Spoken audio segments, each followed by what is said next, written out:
지난 24일 삼성전자가 세계 1위 통신사업자인 미국의 버라이즌으로부터 8조 원 규모의 5G 이동통신 장비 수주 계약이라는 잭박을 터뜨리며 다음 행보에 시선이 집중되고 있습니다.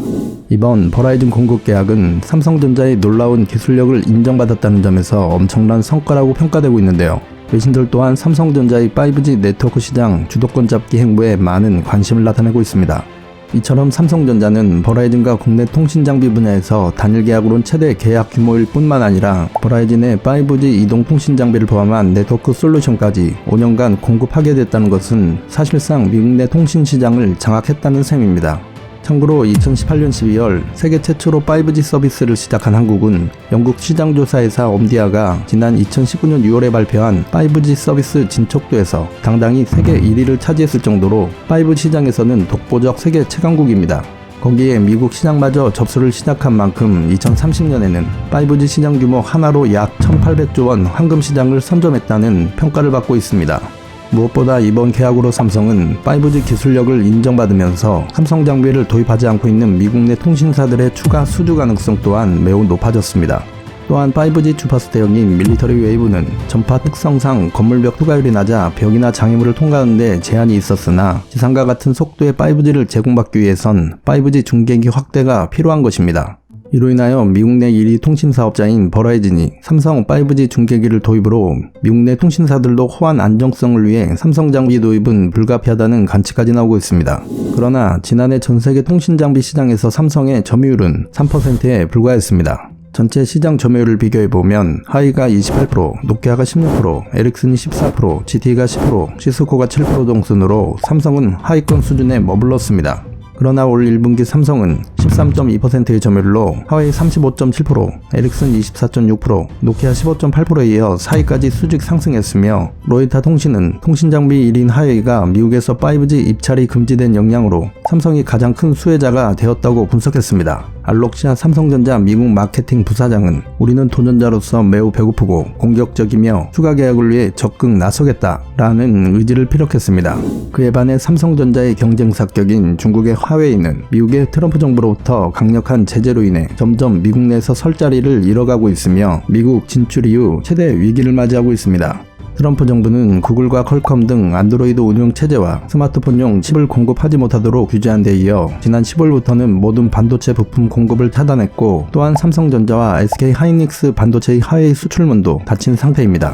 지난 23일 중국 상하이에서 열린 하웨이 커넥트 2020 기조연설에서 최근 미국 트럼프 행정부의 초강력 제재에 대한 거핑 하웨이 순환회장은 이 자리에서 하웨이는 현재 엄청난 어려움에 직면했다 라며 다양한 평가를 하고 있지만 어쨌든 생존하는 것이 현재 목표라고도 강조하며 말했습니다. 그러나 지난 25일에는 하웨이 강동성 연구소 실험실에서 대형 화재가 발생하면서 3명이 사망하는 사태까지 벌어졌습니다.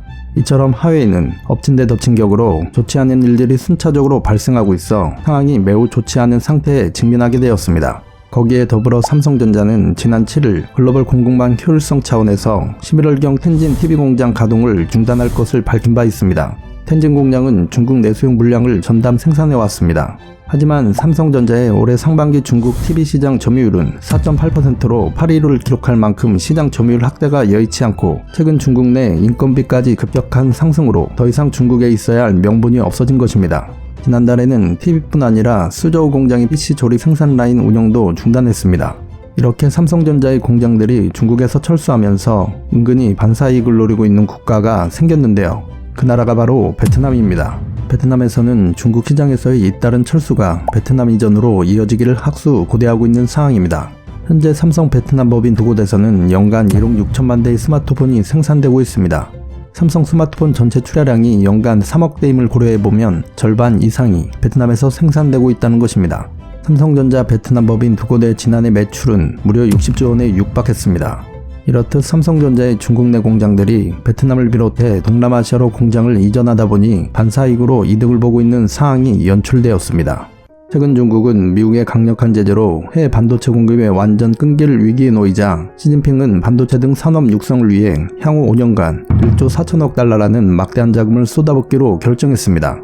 반도체는 모든 산업의 근간이자 핵심이지만 중국은 현재 비메모리 반도체에서부터 메모리 반도체에 이르기까지 거의 대부분의 제품을 수입에만 의존하고 있어 큰 약점으로 늘 지적되어 왔습니다. 여기에다 트럼프 대통령은 최근 중국에서 유일하게 14나노 공정이 가능한 반도체 업체 중심까지 거래 제한 명단에 올릴 예정으로 알려져 중국 반도체를 미국 내에서 완전히 뿌리 뽑을 모양새입니다. 이렇게 발등에 불이 떨어진 시진핑은 반도체 작업을 위해 허겁지겁 2025년까지 1600조 원이라는 상상을 초월한 어마어마한 자금을 쏟아붓는 방안을 마련하였는데 중국 공산당 내부에서조차 반응은 그리 탐탁지 않았습니다. 한국의 삼성을 추격하기 위해 진행되었던 대규모 프로젝트인 우한 흥신 반도체 사기 사건이 발생하면서 그야말로 중국은 발칵 뒤집혔습니다. 우한 흥신 반도체는 지난 2017년 설립 당시 중국 최초로 7나노미터 공정 양산을 성공시키겠다는 원대한 포부를 밝히며 설립되었으며 이에 대한 중국 정부의 기대 또한 매우 높았습니다. 반도체 분야에 이제 막 걸음마를 시작한 신생 업체였지만 흥신반도체 대표는 대만 TSMC와 한국의 삼성전자 같은 글로벌 기업들도 별거 없다. 기술 격차를 단 한 번에 뛰어넘겠다는 원대한 포부를 제시하며 무려 22조 원이 넘는 정부 보조금을 타갔습니다. 그리고 실제로 이들은 대만 TSMC 전직 고위 간부까지 CEO로 영입했으며 축구장 59개 크기에 달하는 부지의 대규모 공장까지 건설하기 시작하면서 중국인들에게 부푼 기대와 엄청난 희망까지 선사하게 되었습니다. 그러나 알고 보니 지분을 보유한 두 회사가 페이퍼 컴퍼니로 밝혀졌습니다.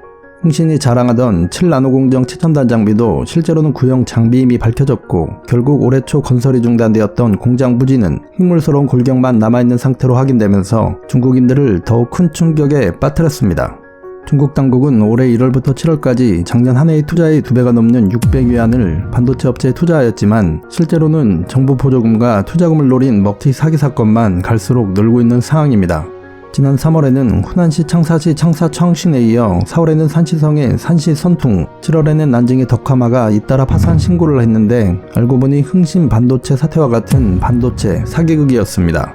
이런 총체적 난국 때문에 중국은 2014년 4% 내외였던 메모리 반도체 자금률을 위해 40%까지 끌어올리겠다라고 계획했었지만 현재까지도 자금률은 고작 1% 오른 5% 내외에 머물고 있는 수준입니다. 특히 막대한 반도체 투자로 인하여 국가 부채가 급증해 위기까지 닥치고 있습니다. 중국의 국가 부채는 지난해 245.4%까지 올라갔으며 올해는 이를 훨씬 뛰어넘는 수준이 예상되면서 중국 경제의 위기설까지 나오고 있는 상황입니다. 이처럼 중국 반도체 사기단은 자국 정부까지 철저히 속여가며 사기를 치다 보니 시진핑이 뒷목 잡고 쓰러지지 않는 게 이상할 정도입니다. 이렇듯 중국 공산당 정부와 시진핑이 반도체 대표 기업인 삼성 등의 기업들을 잡기 위해 야심차게 진행된 반도체 프로젝트는 중국 자국민 사기단의 수십조 원대 역대급 사기를 당하며 곧 막을 내릴 것 같습니다. 옛 속담에 뱁새가 항새 따라가면 가랭이 찢어진다는 말처럼 아직까지는 중국이 한국의 높은 수준의 5G 기술력과 IT 산업, 반도체, 스마트폰 시장에서만큼은 절대로 따라올 수 없다는 걸 중국 공산당 정부는 이번 사건을 계기로 스스로 깨달았을 것입니다. 미국 트럼프 정부의 강력한 경제제재라는 압박 카드에 미국 내 중국 기업들은 생존성마저 송두리째 위협받고 있는 상황이지만 오히려 대한민국의 기업들에게는 새로운 기회장이 될 수 있을 것으로 판단되고 있습니다. 그리고 향후 2030년 1800조 원이라는 5G 이동통신 시장을 우아하게 접수하는 대한민국이 되기를 저 또한 응원하겠습니다. 지금까지 으뜸왕이었습니다.